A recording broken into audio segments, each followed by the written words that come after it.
जय हिंद। चलिए आज हम समझते हैं अपने सोलर सिस्टम के सबसे अहम किरदार के बारे में, जो है हमारा सन यानी कि सूर्य, जिसके चारों तरफ हमारे ग्रह घूमते रहते हैं और सूर्य से ऊर्जा या एनर्जी लेते रहते हैं, जिससे पृथ्वी जैसे ग्रह पर जीवन चलता रहता है। तो समझते हैं हम सूरज के बारे में या सन के बारे में और इससे कुछ और जानकारियों के बारे में। देखिए, अगर हम इनको दो पार्ट में बांट देते हैं सूरज को, कुछ है उसके इंटरनल पार्ट और कुछ है एक्सटर्नल पार्ट। इंटरनल यानी कि आंतरिक भाग हैं और एक्सटर्नल यानी कि बाह्य भाग हैं। तो हम पहले देखेंगे आंतरिक भागों को। आंतरिक भागों में सूरज को तीन भागों में बांटा गया है, यानी कि इसके तीन क्षेत्र हैं, तीन जोन हैं। पहला जो जोन है वो है आपका कोर यानी कि केंद्र। दूसरा जो है वो रेडिएशन यानी विकिरण जोन है या क्षेत्र है। और तीसरा जो है वो कन्वेक्शन है, यानी कि सबसे अंदर वाला जो दिखाई दे रहा है उसको हम कोर केंद्र कहेंगे। इससे बाहर वाले हिस्से को रेडिएशन और इससे बाहर वाले को संवहन। अब हम तीनों भागों के बारे में बारी बारी से बात करते हैं। पहला भाग जो है वो कोर यानी कि केंद्र है, जहाँ हाइड्रोजन का, जो ये हाइड्रोजन एक गैस है, हाइड्रोजन का हीलियम में संलयन होता है। हाइड्रोजन का हीलियम में संलयन संलयन यानी कि फ्यूजन होता है। हाइड्रोजन भी एक गैस है, हीलियम भी एक गैस है। हाइड्रोजन जो है वो परमाणु क्रमांक 1 है और हीलियम का परमाणु क्रमांक 2 है। तो हाइड्रोजन के दो छोटे एटम मिलकर हीलियम का एक बड़ा एटम बनाते हैं, यानी नाभिक बनाते हैं। हाइड्रोजन के दो छोटे छोटे मिलकर हीलियम का एक बड़ा नाभिक का निर्माण करते हैं। तो इसको कहा जाता है फ्यूजन, यानी कि जब छोटे छोटे हल्के नाभिक मिलकर बड़े नाभिक बनाए, इसको संलयन प्रोसेस कहा जाता है। अब ये किस अवस्था में है, तो प्लाज्मा अवस्था में है। प्लाज्मा अवस्था एक ऐसी होती है, ना तो लिक्विड ही होगी पूरी तरीके से, ना पूरी तरीके से सॉलिड होती है। जैसे हमारे शरीर का बलगम या श्लेष्मा जो होता है वो ना पूरा लिक्विड होता है, ना ही आपका पूरा सॉलिड होता है। वैसा ही होता है सन यानी कि सूरज। इसके तापमान की बात करी जाए तो 15 मिलियन डिग्री सेंटीग्रेड इसका टेम्परेचर औसत टेम्परेचर माना जाता है। यानी जो कोर का अंदर का है टेम्परेचर 15 मिलियन डिग्री सेंटीग्रेड होता है। दूसरा जोन है उसका रेडिएशन यानी विकिरण जोन। इसमें gamma rays, X rays, photon, तो जितने भी तरह की हानिकारक किरणें होती हैं जो सूरज से आ रही होती हैं, ये सब रेडिएशन जोन से ही आती हैं। ये गामा रे जो बहुत खतरनाक किरणें होती हैं, ये काफ़ी मोटी एल्युमिनियम की चादर में छेद करके निकल जाती हैं। एक्सरे हमारे शरीर को पार करके निकल जाता है। फोटोन एक तरह का प्रकाश ही होता है जो कुछ कणों के रूप में चलता है। प्रकाश के कुछ कणों को ही हम फोटोन कह देते हैं। तो एक्सरे जैसे मेडिकल लाइन में आपने देखा होगा, एक्सरे वगैरह करते हैं तो वो पीछे पे एक प्लेट लगाते हैं और सामने से एक लाइट डालते हैं, जिसके कारण ये किरणें हमारे शरीर से होकर पेट पे जाके एक इमेज बना देती हैं, जिससे पता चल जाता है कि हमारे अंदर का स्ट्रक्चर कैसा है, हड्डी हमारी कैसी है।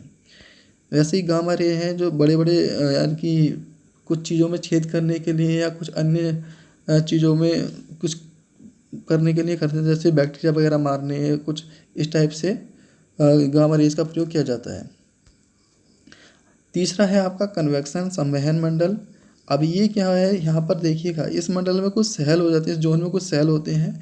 इसमें सेल्स में क्या होता है कि यहाँ से सौर ज्वाला निकलती रहती है, इन सेलों में से सौर ज्वाला निकलती रहती हैं। ये देख कुछ ज्वाला जो है वो सीधी चली जाती हैं और कुछ ज्वाला आपकी थोड़ी तिरछी हो जाएंगी और कुछ वापस आ जाती हैं। तो ये जो ज्वाला होती हैं 0 से 40 डिग्री के बीच में हो जाती हैं। और जो सौर ज्वाला सीधे गई उनका टेम्परेचर लगभग 6000 डिग्री सेंटीग्रेड, और जो वापस आ गई हैं लौट के उनका तापमान 4000 से 1500 डिग्री सेंटीग्रेड होता है। यानी कि जो जा रही हैं उनका टेम्परेचर ज़्यादा है और जो वापस आ रही हैं उनका टेम्परेचर कम है, जिसके कारण वापस आने पर यहाँ पर काला काला एक धब्बा बन जाता है, जिसको हम सौर कलंक या फिर सोलर स्पॉट भी कहते हैं। देखिए, जब ये किरणें पृथ्वी के नॉर्थ साइड से गुजरेंगी यानी कि उत्तरी ध्रुव से गुजरेंगी तो उनको ऑरोरा बोरियोलिस कहा जाएगा। और जब ये दक्षिणी ध्रुव यानी कि साउथ पोल से गुजरेंगी तो उनको ऑरोरा ऑस्ट्रियोलिस कहा जाएगा। तो उनके गुजरने के तरीके से इनका नाम बदल दिया गया है। अगर नॉर्थ में है तो बोरियोलिस और साउथ में है तो ऑस्ट्रियोलिस। सौर ज्वाला जो होती हैं वो चमकीली होती हैं, जैसे यहाँ पर देखिएगा ये सौर ज्वाला जो है वो चमकीली होती हैं। और इनके कारण क्या कुछ हानियाँ हो जाती होती हैं, क्या होती हैं, तो संचार व्यवस्था हमारी खराब गड़बड़ हो जाती है। जो भी हमारे टीवी सिग्नल्स हैं, मोबाइल के सिग्नल्स हैं, कम्युनिकेशन सिस्टम्स हैं, रेडियो और मोबाइल फ़ोन, DTH, जो भी जितने भी तरह के हमारे सिस्टम होते हैं कम्युनिकेशन करने के, वो सब हमारे सही से काम नहीं कर पाते, उनको में डिस्टर्बेंस उत्पन्न कर देती हैं यही सोलर ज्वाला। इनसे तापमान में वृद्धि हो जाती है, टेम्परेचर बढ़ जाता है और घर्षण के कारण ध्वनि होनी शुरू हो जाती है। घर्षण यानी कि जब भी निकल के जाती हैं तो वो आपस में रगड़ खाती हैं। जैसे कुछ चीज़ को हम आपस में रगड़ेंगे तो वो गर्म हो जाती है, और साथ में गर्म होने से उसमें के साथ साथ में आवाज़ भी आती है। अगर हम हाथों को रगड़ें तो एक तरीके की आवाज़ आएगी, वैसे ही इसमें भी घर्षण के कारण एक ध्वनि उत्पन्न होती है जिसको विस्लर कहा जाता है। इस सोलर ज्वाला के घर्षण के कारण उत्पन्न ध्वनि विस्लर ही कहलाती है। ठीक है, अभी जो पीछे बताया था कि जो आपके सौर ज्वाला पीछे वापस चली जाती है तो वो एक धब्बे का निर्माण कर दिया जिसको सौर कलंक या सोलर स्पॉट कहा जाता है। यह सोलर स्पॉट या सौर कलंक उसको कहते हैं। लेकिन यहाँ से उठी है और ये वापस जा रही है। ये है सौर कलंक या सोलर स्पॉट। यहाँ पर देखिए ये दिखाई दे रहे हैं, ये है यहाँ पर ब्लैक कलर में छोटे छोटे यहाँ पर दिख रहे हैं।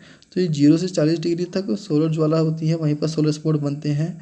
और ये जो सोलर स्पॉट हैं इनके आने का समय जो है वो 5.5 साल है, और ऐसे ही जाने का समय भी 5.5 साल है। तो आना और जाना दोनों मिलाकर लगभग 11 साल हो जाते हैं, और जिसको हम बोलते हैं सोलर स्पॉट साइकिल, यानी कि एक चक्र इनका पूरा हो जाता है सोलर स्पॉट का, आना और जाना मिलाकर। जब 11 वर्ष का होता है, जब इस सोलर स्पॉट साइकिल यानी कि अपने 100 साल पूरे हो जाते हैं, इसके ऐसे चक्कर करते करते 100 चक्कर पूरे हो जाते हैं, तो उसको हम बोलते हैं सोलर इवेंट। उसको कहा जाता है सोलर इवेंट।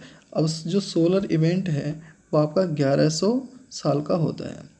अधिकतम जो सोलर क्या कहते हैं स्पॉट बनते हैं वो 0 डिग्री पर, और जो सबसे कम बनते हैं वो 40 डिग्री पर बनते हैं।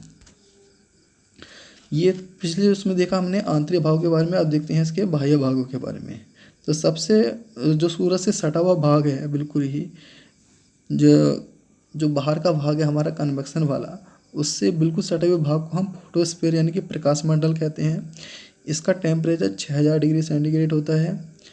इससे बाहर वाला भाग क्रोमोस्फीयर यानी कि वर्णमंडल कहलाता है, उसका टेम्परेचर 32,000 डिग्री सेंटीग्रेड हो जाता है। और इससे सबसे बाहर वाला भाग जो है ये, इसको हम कोरोना कहते हैं। कोरोना हिंदी में किरीट या फिर मुकुट भी कहा जाता है, क्योंकि सूरज का मुकुट अगर किसे कहेंगे तो वो है कोरोना यानी कि किरीट को। इसका टेम्परेचर 27 लाख डिग्री सेंटीग्रेड होता है।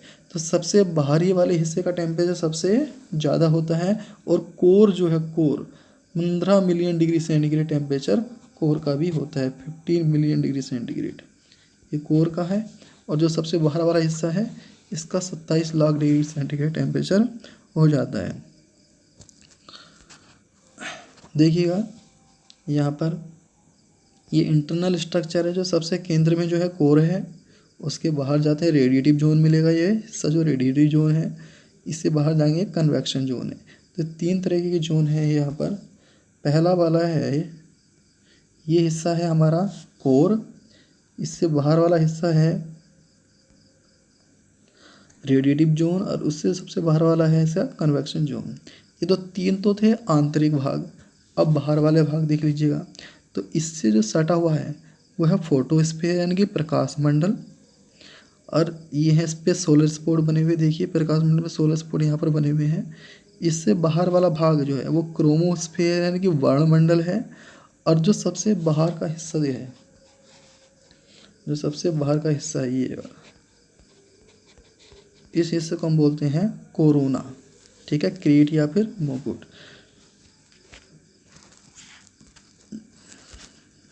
देखिए तो ये सब इसके पार्ट हो गए हैं। आगे बढ़ते हैं। देखिएगा जो अगर हम एनर्जी की बात करें तो जो सन की एनर्जी है, सूरज की एनर्जी है, वो 10 की घात 26 जूल प्रति सेकंड, यानी 1 सेकंड में 10 की घात 26 जूल एनर्जी मिलती है। घूर्णन देखा जाए तो पश्चिम से पूर्व दिशा में घूमता है। और ये घूमना इसका क्या है कि 2 टाइप है। क्या कि एक तो विषुवत घूर्णन है, एक ध्रुव घूर्णन है। विषुवत घूर्णन मतलब कि बीच में इसका घूर्णन अलग है, और जो पोल हैं इनका घूर्णन थोड़ा अलग है। क्यों? क्योंकि ये प्लाज्मा अवस्था में अंदर वाला हिस्सा जल्दी घूम जाता है, जिसको पूरा करने में 25 दिन का समय ले लेता है।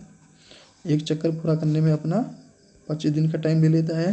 और जबकि जो ध्रुव वाला हिस्सा है वो थोड़ा हल्का घूमता है, धीरे धीरे परिक्रमा करता है, घूर्णन करता है सूर्य, उसके कारण ये 31 दिन ले लेता है।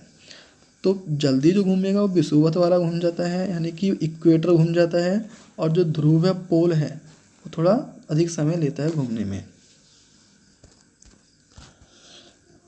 पृथ्वी से तुलना करी जाए इसकी तो डायमीटर जो देखे जाएंगे तो पृथ्वी के डायमीटर यानी पृथ्वी के व्यास का 109 गुना है। द्रव्यमान की बात करें तो द्रव्यमान पृथ्वी के द्रव्यमान का 3,32,000 गुना है। ग्रेविटी गुरुत्वाकर्षण की बात करें तो पृथ्वी के गुरुत्वाकर्षण का 28 गुना है।